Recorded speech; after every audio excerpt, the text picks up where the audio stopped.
O cachorro não parava de cavar. 3 dias seguidos, sempre no mesmo lugar do celeiro abandonado. Quando Joaquim finalmente decidiu investigar, suas mãos tremeram ao tocar o metal frio enterrado na terra. Aquilo não deveria estar ali. E o que veio depois mudaria tudo. Joaquim Ferreira tinha 52 anos quando perdeu tudo. A fazenda de café que herdara do pai, 200 hectares no interior de Minas Gerais, foi a leilão depois que uma praga dizimou 3 colheitas seguidas e os bancos perderam a paciência. 30 anos de trabalho evaporados numa manhã de terça-feira, quando o martelo do leiloeiro bateu pela última vez. Sua esposa, Marta, segurava a mão dele com tanta força que as unhas deixaram marcas. Os 2 filhos, Lucas, de 17, e Sofia, de 14, choravam no banco de trás da caminhonete velha enquanto se afastavam pela última vez da única casa que conheceram. Joaquim tinha no bolso apenas 17 mil reais. Era tudo o que sobrara depois de pagar as dívidas mais urgentes. 17 mil reais e uma família para sustentar. Sem casa, sem trabalho, sem futuro visível. Durante 2 meses, moraram num quartinho alugado na cidade de Alfenas. Joaquim trabalhava como caseiro em propriedades alheias. Marta limpava casas e as crianças ajudavam onde podiam. Cada noite, Joaquim olhava para o teto rachado e sentia o peso da falência esmagando seu peito. Foi Lucas quem viu o anúncio no jornal velho que usavam para forrar a mesa. Fazenda à venda, 40 hectares, região de Carmo do Rio Claro, preço abaixo do mercado por venda urgente. Interessados ligar para o número. Joaquim pegou o papel das mãos do filho e leu 3 vezes. O preço era exatamente 16 mil reais. Quase tudo o que tinha. Era loucura, era suicídio financeiro, mas algo naquele anúncio o puxava como um anzol. No dia seguinte, pegaram a caminhonete e rodaram 120 quilômetros até Carmo do Rio Claro. O corretor de imóveis, um homem gordo chamado Valdir, com suor escorrendo pelas têmporas, os esperava na entrada de uma estrada de terra. Conforme dirigiam pela estrada esburacada, Joaquim sentia o estômago afundando. A propriedade era pior do que imaginara. Muito pior. A casa principal era uma construção de tijolos aparentes com o telhado parcialmente desabado. Janelas quebradas deixavam ver o interior escuro e úmido. Mato crescia até a altura da cintura ao redor. Um celeiro de madeira inclinava-se perigosamente para o lado, como um bêbado prestes a cair. Valdir limpou a garganta nervosamente.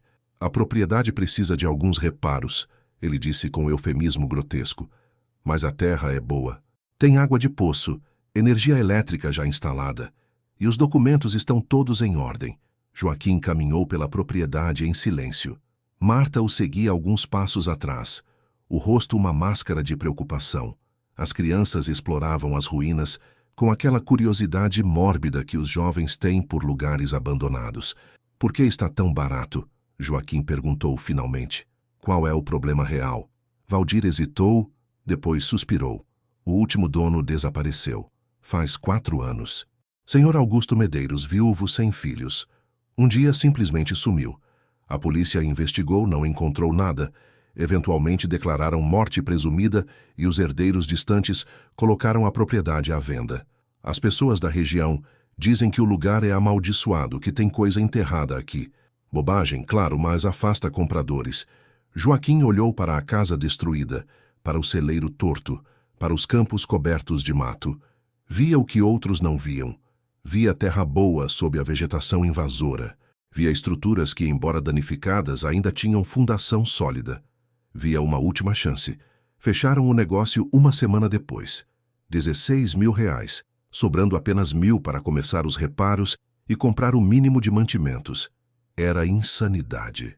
Marta chorou quando assinaram os papéis, mas não de alegria. A família se mudou numa tarde chuvosa de março. Suas posses cabiam todas na caçamba da caminhonete. Algumas roupas, panelas velhas, 4 colchões finos e Rex, o cachorro vira-lata que Lucas adotara na rua e se recusava a abandonar. Rex era um animal estranho, de porte médio, pelagem marrom escura com manchas brancas irregulares, tinha uma orelha em pé e outra caída, mas seus olhos eram intensamente inteligentes. E desde o primeiro momento que pisou na fazenda abandonada, Rex começou a agir de forma estranha. Farejava obsessivamente cada canto, cada parede e cada pedaço de terra. Rosnava baixo para o celeiro. Recusava-se a entrar na casa principal à noite. Lucas achava engraçado, mas Joaquim sentia um desconforto crescente. Os primeiros dias foram brutais. Trabalhavam de sol a sol apenas para tornar a casa minimamente habitável. Joaquim consertou parte do telhado com telhas recuperadas e lona plástica. Marta limpou o interior, removendo anos de sujeira, ninhos de ratos e até uma cobra coral que quase a picou. Lucas e Sofia roçaram o mato ao redor da casa, criando um perímetro seguro. À noite, caíam exaustos nos colchões estendidos no chão de concreto frio. Não havia móveis, não havia aquecimento, mal havia comida. Na segunda semana, Joaquim percebeu que o dinheiro estava acabando mais rápido que previsto. Precisavam comer, precisavam de ferramentas básicas, precisavam de material de construção, e não havia trabalho aparente por perto. A fazenda mais próxima ficava a 8 quilômetros, e eles já haviam deixado claro que não tinham serviço para oferecer. Foi numa tarde de sexta que Rex começou a cavar. Joaquim estava no campo tentando avaliar o solo quando escutou os latidos frenéticos vindos do celeiro. Correu até lá e encontrou Rex cavando furiosamente num canto escuro, terra voando para todos os lados. O cachorro praticamente histérico. "Para, Rex", Joaquim ordenou, mas o animal não parava. Continuava cavando, arranhando, gemendo como se algo embaixo da terra o chamasse. Lucas apareceu ofegante. "Pai, ele está assim desde ontem. Toda vez que a gente o tira daqui, ele volta e recomeça." Joaquim olhou para o buraco que já tinha meio metro de profundidade. "É só um cachorro sendo cachorro", ele disse, mas a voz saiu menos convicta que pretendia. Provavelmente enterrou um osso e agora não lembra onde. Mas Rex não encontrou osso algum. Durante 3 dias, o cachorro cavou. Parecia possuído, recusava comida, mal bebia água. Só cavava, e a cada dia o buraco ficava mais fundo. Na manhã do 4º dia, Marta acordou Joaquim antes do amanhecer. Seu rosto estava pálido. "Você precisa ver isso", ela sussurrou. No celeiro, à luz fraca de uma lanterna, Rex estava parado sobre o buraco que agora tinha mais de 1,5 metros de profundidade. Mas não estava mais cavando. Estava parado, completamente imóvel, olhando fixamente para baixo. E rosnava. Um rosnado baixo, gutural, de puro terror. Joaquim desceu até o buraco com a lanterna. Ajoelhou-se, passou a mão pela terra e sentiu algo frio, metálico. Seu coração começou a bater mais rápido. Com as mãos tremendo, começou a cavar ao redor do objeto. Era grande, retangular, enterrado com cuidado. Levou mais 2 horas para desenterrar completamente. Quando finalmente puxou a caixa metálica enferrujada para fora, Marta ofegou. Lucas e Sofia, acordados pelo barulho, desceram correndo as escadas e congelaram. A caixa tinha cerca de 60 centímetros de comprimento, por 40 de largura e 20 de altura. Pesava muito. Tinha um cadeado antigo, completamente corroído pela ferrugem. Joaquim olhou para a família. Ninguém falou. O silêncio do celeiro era absoluto, quebrado apenas pela respiração ofegante de Rex, que continuava rosnando para a caixa. Marta foi a primeira a falar, sua voz mal passando de um sussurro. "Abre." Joaquim pegou uma marreta velha que encontrara dias antes. Posicionou a caixa no chão, respirou fundo e bateu. O cadeado se despedaçou no segundo golpe. A tampa estava presa pela ferrugem, mas com esforço cedeu. Quando Joaquim abriu a caixa, o mundo pareceu parar. Dentro havia dinheiro. Maços e maços de notas antigas, cuidadosamente arrumados e envoltos em plástico. Mas não eram reais. Eram dólares americanos. Por vários segundos, ninguém se moveu. Só olharam para aquela visão impossível. Lucas foi o primeiro a reagir. "Pai, isso é real?" Joaquim pegou um dos maços com mãos trêmulas. As notas estavam velhas, manchadas pela umidade, mas reconhecíveis. Notas de $100. Começou a contar. Um maço tinha 100 notas. $10.000. Contou os maços. Havia 23. $230.000 americanos enterrados no celeiro de uma fazenda abandonada. Marta se sentou pesadamente no chão, as pernas não a sustentando mais. Sofia começou a chorar. Lucas riu. Uma risada histérica de choque e incredulidade. Joaquim fechou a caixa rapidamente, como se o dinheiro pudesse desaparecer se ficasse exposto por muito tempo. Pegou a caixa, pesada como se carregasse tijolos de ouro, e a levou para dentro da casa. Escondeu-a sob o colchão onde dormiam. Naquela noite ninguém dormiu. Ficaram sentados na sala vazia à luz de uma única vela, olhando uns para os outros com uma mistura de euforia e terror. Marta finalmente verbalizou o que todos pensavam. De onde veio esse dinheiro? Joaquim pensou no que Valdir dissera. Augusto Medeiros, desaparecido há 4 anos. Um homem solitário que vivia isolado nesta fazenda e tinha uma fortuna em dólares enterrada no celeiro. Isso não pode ser legal, Sofia disse com a lógica simples de uma adolescente. Pessoas normais não enterram dinheiro assim. Lucas sugeriu que talvez fosse herança, alguma coisa que o velho Augusto queria proteger dos bancos, mas sua voz estava sem convicção. Joaquim sabia que sua filha estava certa. Aquilo não era dinheiro legal, era dinheiro escondido, dinheiro de algo ilícito. Drogas, talvez. Ou pior. Mas enquanto olhava para sua família emagrecida, para as paredes rachadas de sua casa em ruínas, para o futuro sem perspectiva que os aguardava, uma parte escura dele sussurrou. E daí? Eles discutiram até o amanhecer. Marta queria ir à polícia imediatamente. Sofia concordava, apavorada. Lucas estava dividido e Joaquim só pensava nos R$1.000 que restavam, nas contas a pagar, na impossibilidade de sobreviver outro mês. Quando o sol nasceu, Joaquim tomou uma decisão. Vamos esperar, ele disse. Só uma semana. Vamos investigar sobre Augusto Medeiros, descobrir de onde veio esse dinheiro. Se for algo muito sujo, entregamos para a polícia. Mas se for apenas um velho excêntrico escondendo suas economias, então talvez possamos ficar com uma parte. Apenas o suficiente para consertar a fazenda. Marta olhou para o marido com algo entre decepção e compreensão. Ela sabia que ele estava racionalizando, justificando o injustificável. Mas ela também viu a desesperança que viveram nos últimos meses.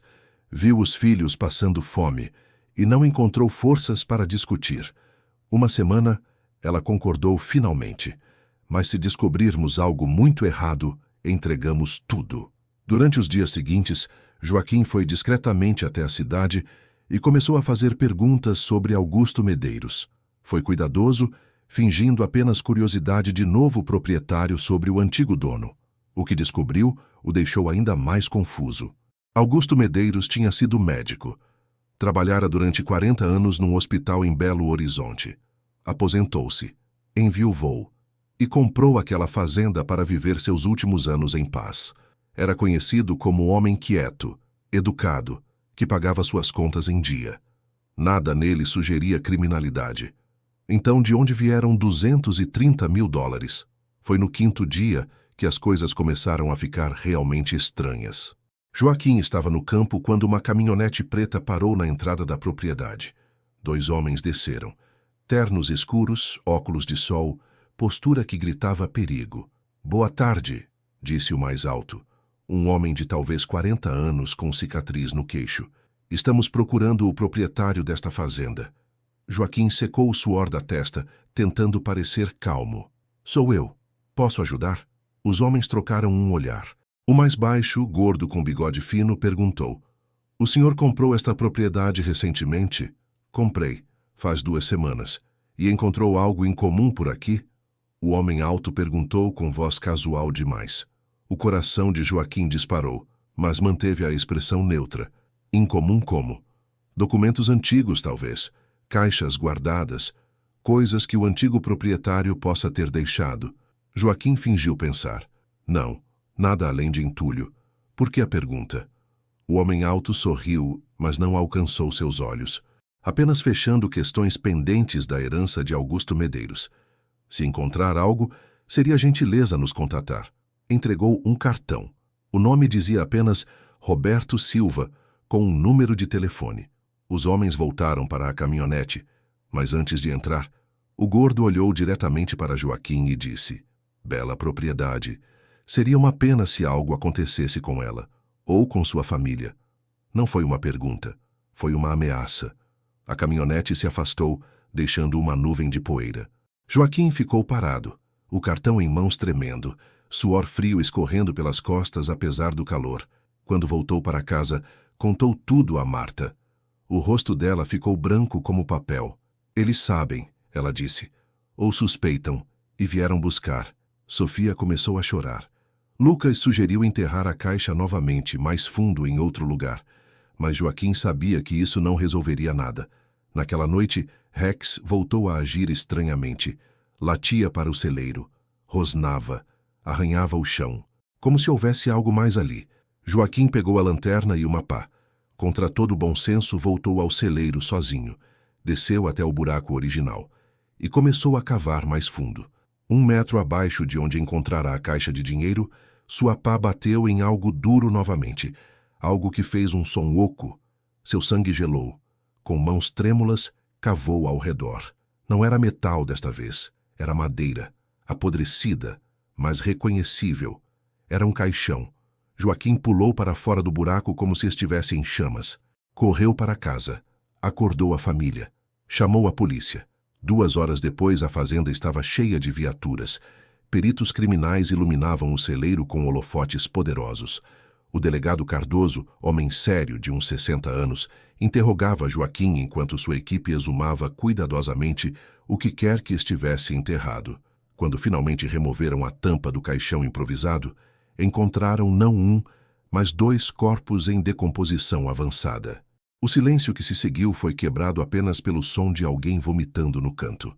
O delegado Cardoso olhou para Joaquim com expressão indecifrável. Senhor Ferreira, vai ter que vir conosco para depor. E vai ter que me contar tudo, absolutamente tudo que encontrou nesta propriedade. Na delegacia, Joaquim não teve escolha. Contou sobre a caixa de dinheiro, sobre Rex cavando obsessivamente, sobre os homens de terno fazendo perguntas ameaçadoras. Cardoso escutou tudo em silêncio. Quando Joaquim terminou, o delegado suspirou pesadamente e disse algo que mudou tudo. Augusto Medeiros não era médico comum. Há 15 anos, ele foi investigado por realizar abortos ilegais. Nunca provamos nada, mas havia rumores. E sabe quem mais estava envolvido nesses rumores? Roberto Silva, o homem que lhe entregou o cartão. Joaquim sentiu o estômago afundar. Os corpos? Ainda estamos identificando, mas minha hipótese é que eram pacientes que não sobreviveram aos procedimentos. Medeiros os enterrou para esconder as evidências. E o dinheiro provavelmente era pagamento dessas operações ilegais. Dinheiro que ele nunca pôde gastar sem levantar suspeitas. E ele? Augusto? O que aconteceu com ele? Cardoso olhou pela janela para a noite escura lá fora. Essa é a pergunta de $230 mil, não é? Minha teoria. Roberto Silva e seus sócios descobriram sobre o dinheiro. Vieram cobrar sua parte. Augusto recusou ou não tinha mais o dinheiro todo. Foi morto. Eles reviraram a fazenda, mas não encontraram nada. E durante 4 anos ficaram esperando alguém comprar a propriedade e dar de cara com aquela fortuna. E agora deram, Joaquim completou, sentindo a náusea subindo. Cardoso assentiu. Vocês estão em perigo. Roberto não vai desistir. E agora que sabemos sobre os corpos, eles têm ainda mais motivação para silenciar testemunhas. Joaquim pensou em Marta, em Lucas, em Sofia. O que ia acontecer com eles? O delegado fez uma proposta. Vamos usar você como isca. Você vai fingir que encontrou apenas o dinheiro, não os corpos. Vai contatar Roberto, marcar um encontro, oferecer devolver parte do dinheiro em troca de ser deixado em paz. Nós estaremos lá, esperando. Prendemos Roberto e sua gangue, e você e sua família entram no programa de proteção a testemunhas até o julgamento. E se der errado, Joaquim perguntou com voz rouca. Cardoso não respondeu. Não precisava. Joaquim passou 3 dias pensando. 3 dias vendo sua família viver com medo, olhando para cada carro que passava na estrada, dormindo em turnos para montar guarda. No 3º dia, tomou a decisão. Ligou para o número no cartão. Roberto atendeu no 2º toque. Sua voz era suave, quase amigável. Senhor Ferreira, espero que tenha boas notícias. Encontrei algo, Joaquim disse, a voz firme apesar do medo. Uma caixa. Com dinheiro. Houve uma pausa. Quanto? $230 mil. Outra pausa, mais longa. Entendo. E o que propõe? Fico com metade. Vocês levam metade e me deixam em paz. Roberto riu. Uma risada fria, sem humor. Acho que não entendeu como funciona. Esse dinheiro não é seu, nem meu, tecnicamente. Pertencia a Augusto, e agora que ele não está mais aqui para reclamar, pertence a quem o encontrar primeiro. Eu encontrei primeiro, mas eu sei onde você mora, sei onde seus filhos estudam, sei exatamente onde sua esposa faz compras toda quinta-feira. O sangue de Joaquim gelou. Isso é uma ameaça? É um fato. Vou lhe dar 24 horas para reconsiderar. Ou traz todo o dinheiro para mim ou vou buscar pessoalmente. E acredite, Sr. Ferreira, quando eu vou buscar algo, não costumo deixar testemunhas. A ligação foi cortada. Joaquim sentou-se pesadamente, o telefone ainda na mão. Cardoso, que ouvira toda a conversa num fone, colocou a mão no ombro dele. Ele vai vir, o delegado disse, e vamos estar prontos. As próximas 24 horas foram as mais longas da vida de Joaquim. Marta e as crianças foram levadas para uma casa segura em cidade vizinha. Na fazenda, ficaram apenas Joaquim, 4 policiais à paisana e Rex, que se recusou a sair do lado de Lucas e teve que ficar. Cardoso posicionou seus homens estrategicamente. 2 no celeiro, 1 na casa, 1 nos fundos. Joaquim ficaria sozinho na área aberta, com a caixa de dinheiro ao seu lado. A isca. Quando escureceu, Joaquim acendeu uma fogueira no centro do terreiro, como Cardoso ordenara. O fogo iluminaria qualquer um que se aproximasse, dando vantagem aos atiradores. Meia-noite passou. 1 da manhã. 2. Às 2:30, Rex começou a rosnar. Joaquim sentiu cada músculo do corpo tensionar. Ouviu o som de veículos se aproximando. Não 1, mas 3. Caminhonetes pretas, faróis apagados, usando apenas a lua cheia como guia. Pararam a 50 metros da fogueira. 7 homens desceram. Roberto estava na frente. Senhor Ferreira, ele gritou. Vejo que tomou a decisão sensata. Joaquim ficou de pé, as pernas tremendo. O dinheiro está aqui. Roberto caminhou até mais perto, seus homens formando um semicírculo atrás dele. Quando estava a 10 metros, parou e sorriu. Sabe qual é seu problema, Ferreira? Você é honesto demais para esse jogo. Homens honestos não sobrevivem em situações como esta. Levou a mão ao bolso. Joaquim viu o brilho metálico de uma arma. Foi então que Cardoso gritou, polícia, e o inferno se soltou. Luzes de holofote explodiram de todas as direções. Os 7 homens puxaram armas. Tiros ecoaram na noite. Joaquim se jogou no chão, cobrindo a cabeça. O tiroteio durou menos de 1 minuto, mas pareceu uma eternidade. Quando o silêncio voltou, Joaquim levantou a cabeça tremendo. 3 dos homens de Roberto estavam no chão, mortos ou feridos.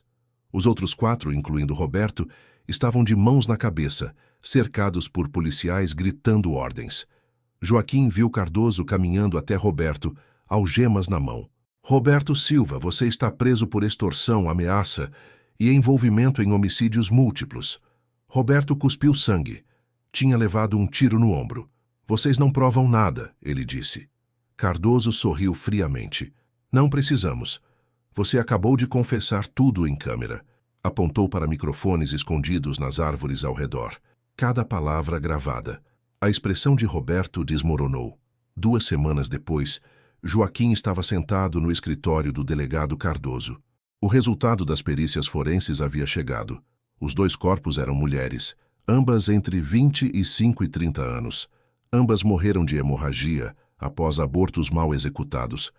Uma delas foi identificada como Carla Mendes, desaparecida em 2008. A outra ainda estava sendo identificada. Augusto Medeiros nunca foi encontrado. Provavelmente assassinado e enterrado em algum lugar que nunca descobriremos, Cardoso explicou. Roberto e seus sócios confessaram o esquema todo. Pagavam Augusto para fazer abortos ilegais. Quando descobriram que ele estava escondendo parte do dinheiro, mataram ele. E o dinheiro, Joaquim perguntou. O que acontece agora? Cardoso pousou uma pasta grossa na mesa. Tecnicamente, é evidência de crime. Mas os herdeiros legais de Augusto renunciaram a qualquer direito sobre a propriedade e seu conteúdo quando venderam. As vítimas não têm família viva para reclamar compensação. E você, Sr. Ferreira, além de ter agido corretamente ao reportar tudo, ainda arriscou sua vida ajudando a prender uma quadrilha perigosa. Joaquim mal ousava entender. O que está dizendo? Estou dizendo que, após o julgamento, se Roberto e seus sócios forem condenados, o dinheiro remanescente provavelmente será doado ao Estado ou poderia ser considerado achado de propriedade abandonada. Seu advogado deveria investigar. 3 meses depois, após um julgamento rápido, onde Roberto e 4 de seus sócios foram condenados a penas que somavam 80 anos, um juiz decidiu que os $230 mil, já cambiarizados para reais, seriam entregues a Joaquim Ferreira. Afinal, ele fora o descobridor, agira com integridade e ajudara a justiça. Com aquele dinheiro, Joaquim não apenas reformou completamente a fazenda, mas a transformou. Instalou sistemas de irrigação modernos, comprou equipamentos, plantou café de qualidade premium em 20 hectares e deixou outros 15 para pasto de gado leiteiro. Em 2 anos, a fazenda que todos consideravam amaldiçoada tornou-se uma das mais produtivas da região. Lucas entrou para a faculdade de agronomia. Sofia foi aceita em medicina veterinária. Marta abriu uma pequena queijaria artesanal que vendia para restaurantes em 3 estados. E Rex? Rex viveu mais 8 anos, sempre tratado como o herói de 4 patas que era. Quando finalmente morreu de velhice, foi enterrado sob uma árvore no centro da fazenda com uma lápide que dizia: Rex, o cachorro que salvou uma família. Joaquim às vezes ainda visitava o celeiro, agora completamente reformado e usado como armazém. Olhava para o chão de concreto novo que cobria o lugar onde Rex cavara e agradecia silenciosamente ao velho Augusto Medeiros, não por ter enterrado aquele dinheiro, mas por ter criado uma situação que permitiu a Joaquim provar que, mesmo no fundo do poço, mesmo com $230 mil em jogo, ele ainda era um homem honesto, porque no final não foi o dinheiro que salvou a família Ferreira, foi a integridade, a coragem de fazer o certo mesmo quando teria sido tão fácil fazer o errado. E isso, Joaquim pensava toda vez que via o sol nascendo sobre seus campos prósperos, valia mais que todo o ouro do mundo. Toysinar Films. Se essa história te emocionou, deixa seu like agora e se inscreve no canal. Aqui você encontra histórias reais de mistério, superação e reviravolta que vão te manter grudado até o final. Ativa o sininho porque toda semana tem história nova que vai te surpreender. E deixa nos comentários: você teria entregado o dinheiro para a polícia ou teria ficado tentado a ficar com tudo? Seja honesto. A gente lê todos os comentários. Até a próxima história.